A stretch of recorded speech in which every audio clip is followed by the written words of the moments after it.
Guys, this is अभिषेक। दोस्तों स्वागत है आप सभी लोगों का मेरे चैनल फिजिक्स फैक्ट बाय अभिषेक सेट में।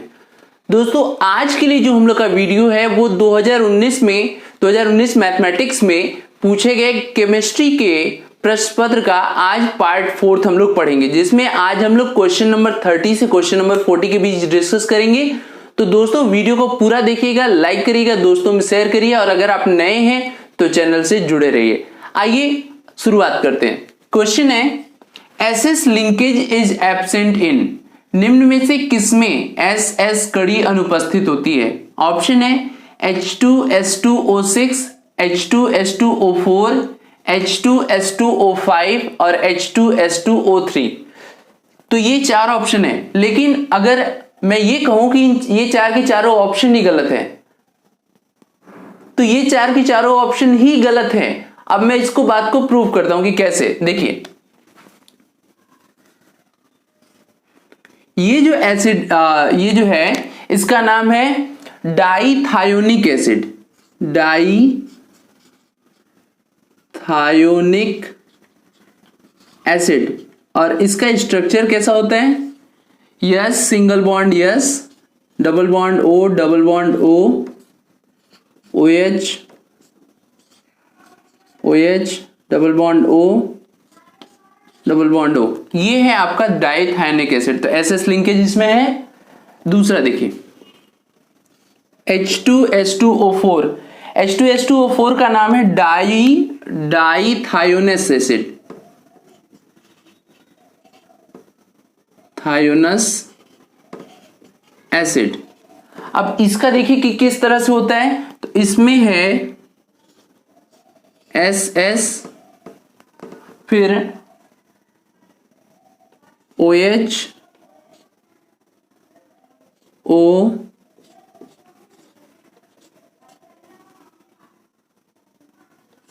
OH। देखिए H2O4, यहां पर भी SS लिंकेज है। आते हैं बात करते हैं इसकी।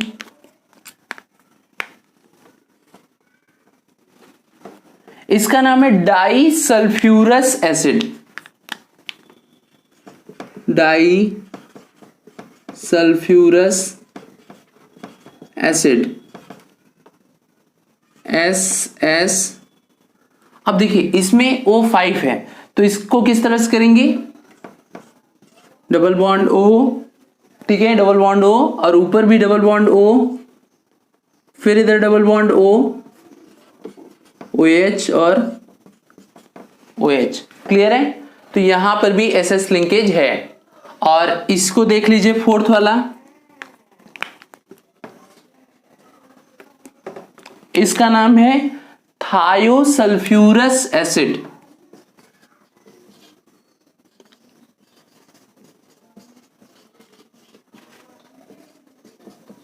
इसका स्ट्रक्चर किस तरह से होता है? Yes yes O, OH, OH।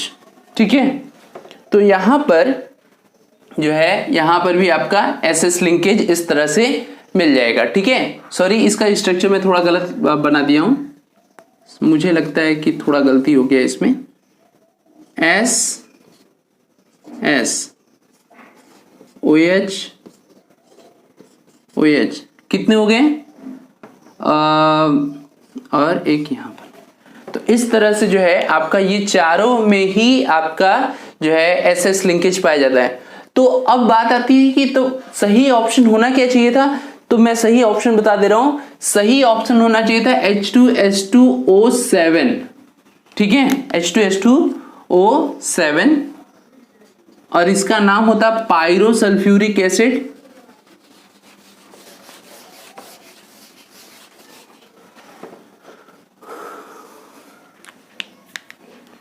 Pyrosulphuric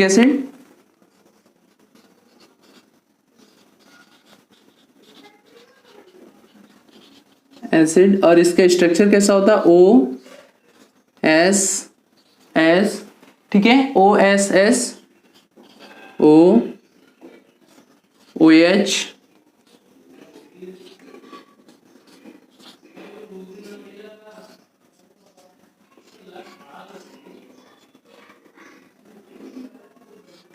ठीक है, ये इसका एग्जैक्ट स्ट्रक्चर होगा जिसमें एसएस लिंकेज नहीं होगा और वो आपस में डायरेक्ट न जुड़ के ओ से जुड़े रहते हैं। तो ये आपका सही ऑप्शन होना चाहिए था।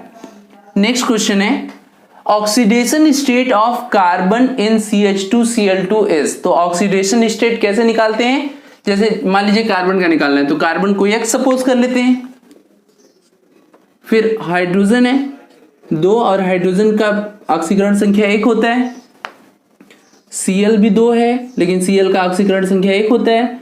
इसको सॉल्व कर देंगे, सॉल्व करेंगे और 0 के इक्वल दिखा के तो पता चलेगा 0।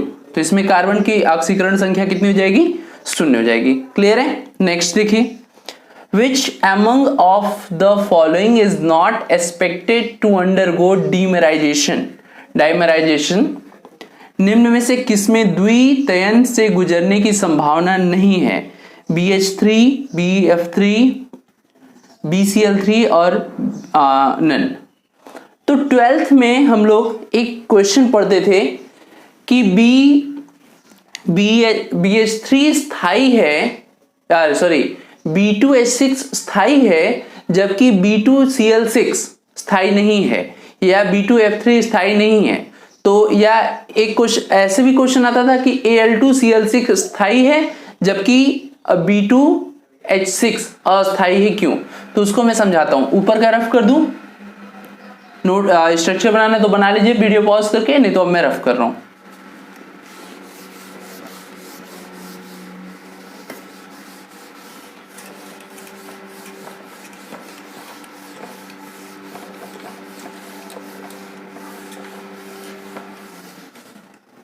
देखो भाई, जो B है उसकी साइज छोटी है और F जो है वो उसकी साइज बड़ी है। अगर इसका हम डाइमर बनाते हैं B2F6 का तो ये कुछ इस तरह से बनना चाहिए, BF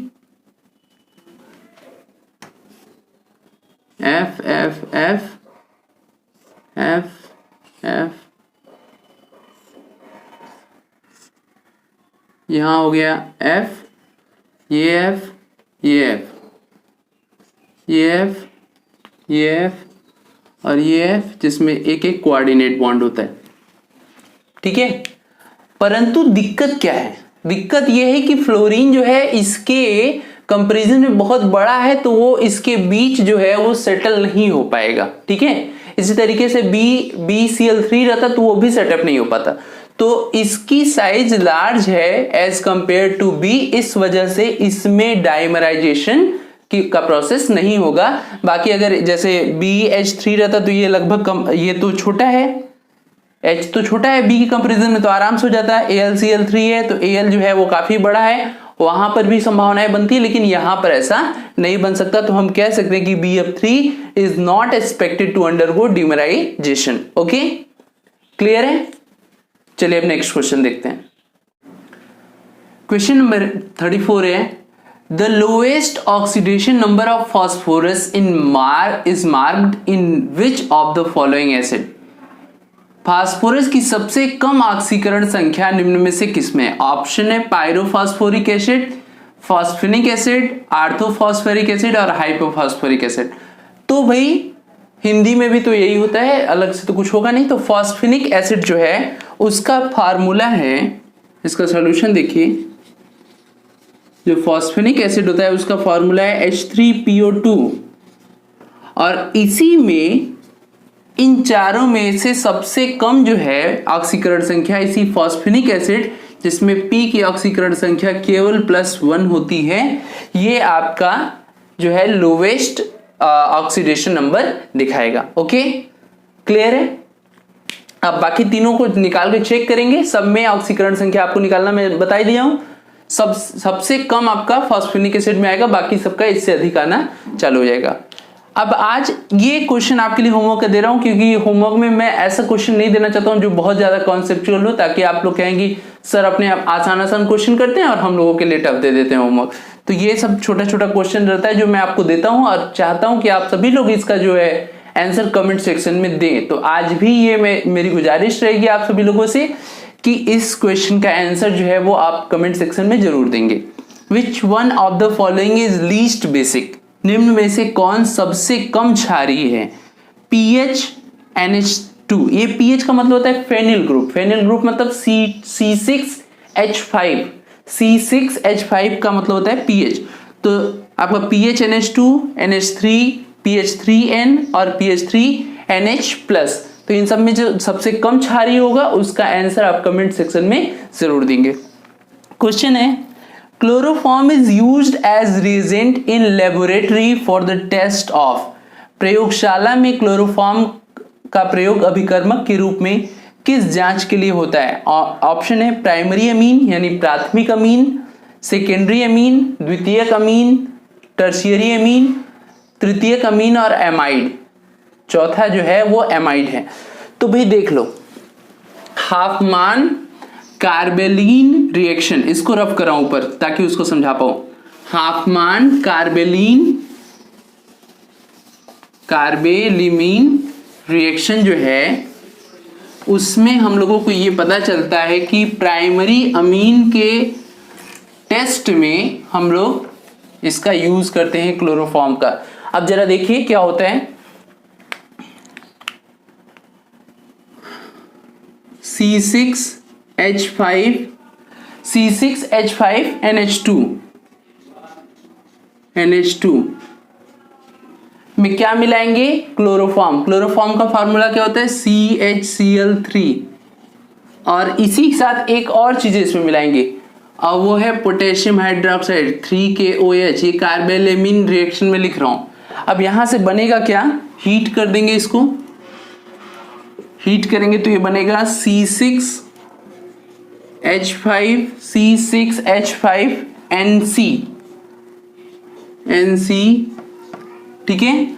और क्या बनेगा? 3KCl और 3H2O, 3KCl और 3H2O, यानी ये जो है ये आपका प्राइमरी अमीन है। तो हम कह सकते हैं कि प्राथमिक अमीन के प्रयोग जांच में हम लोग क्लोरोफॉर्म का यूज करते हैं। ये आपका क्लोरोफॉर्म है, ये है आपका प्राइमरी अमीन, ठीक है।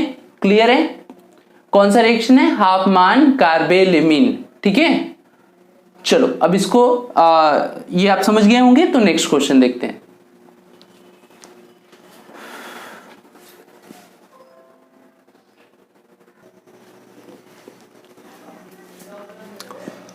क्वेश्चन नंबर 37 है, which of the following reagent will give amine from amide, निम्न में से कौन सा अभिकर्मक एमाइड से अमीन देगा? तो सबसे पहले एक एमाइड बना लेते हैं, ET आपका C हो गया, डबल बॉन्ड O हो गया, ठीक है, C डबल बॉन्ड O, और फिर यहां पर हो गया NH2। ये है आपका एक एमाइड। इसमें रिएक्शन होता है किसके साथ? NaOH और Br2, तो ये बनाएगा EtNH2। ये हो गया आपका क्या चीज? ये हो गया अमीन, और साथ ही में कार्बन डाइऑक्साइड निकल जाएगा। तो पता चला कि कौन सा अभिकर्मक एमाइड से अमीन देता है, वो आपका है NaOH Br2। Okay, next question है, in the following sequence of reaction the D is, ये है। तो सबसे पहले ये देखिए, हम एक बार फिर से लिख दे रहे हैं, CH3 CH2 CH2 Cl, इसमें एल्कोहलिक KOH मिलाएंगे, एल्कोहलिक KOH मिलेगा तो ये बना लेगा क्या चीज? ये बनाएगा प्रोपीन, CH3 और फिर CH डबल बॉन्ड CH2, ये बना लेगा। अब उसके बाद इसमें कराना है HBr से। अच्छा, HBr से, तो ये HBr जब इसमें जुड़ेगा तो ये एक बॉन्ड टूट जाएगा और ये कुछ इस तरह से बनेगा, CH3 और फिर एक Br आके इसमें जुड़ जाएगा, Br इधर हो गया C, इधर हो गया H और ये हो गया CH3। ठीक है भाई, अब इसका रिएक्शन किसके साथ हो रहा है? Na के साथ। तो ये बना लेगा CH3 CH2 CH3 बना के और NaBr निकल जाएगा। सॉरी, NaBr निकल जाएगा। तो हमारा लास्ट प्रोडक्ट क्या हो जाएगा? हमारा लास्ट प्रोडक्ट हो जाएगा प्रोपेन। तो जो D है वो क्या है? एक प्रोपेन है। क्लियर है? ठीक है, अब नेक्स्ट क्वेश्चन देखते हैं। क्वेश्चन नंबर 39 है, which of the following has highest reactivity for nucleophilic addition?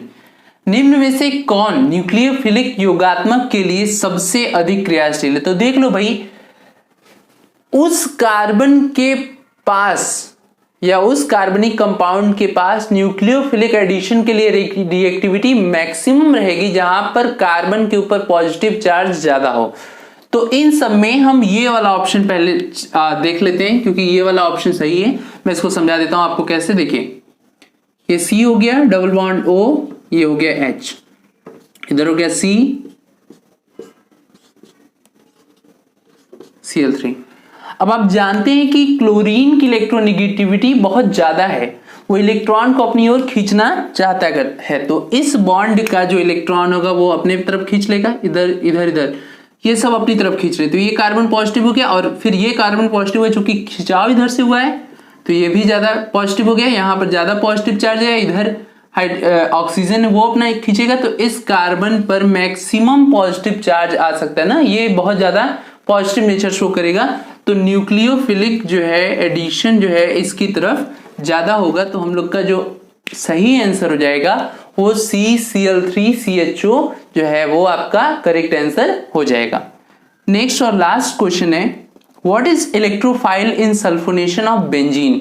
Benzene के सल्फोनेशन में इलेक्ट्रोफाइल क्या है? तो पहले एक बेंजीन रिंग बना लेते हैं।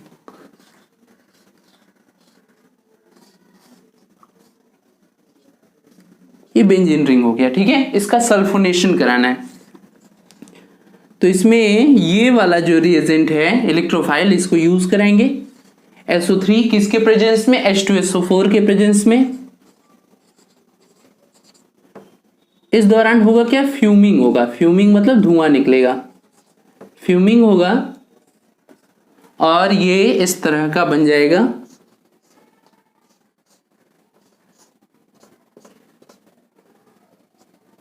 SO3H। तो ये है आपका सल्फोनेशन ऑफ बेंजीन, इसलिए हमारा जो ऑप्शन है वो ये सही हो जाएगा। ठीक है, तो दोस्तों आज पार्ट 4 जो है वो फिनिश हुआ।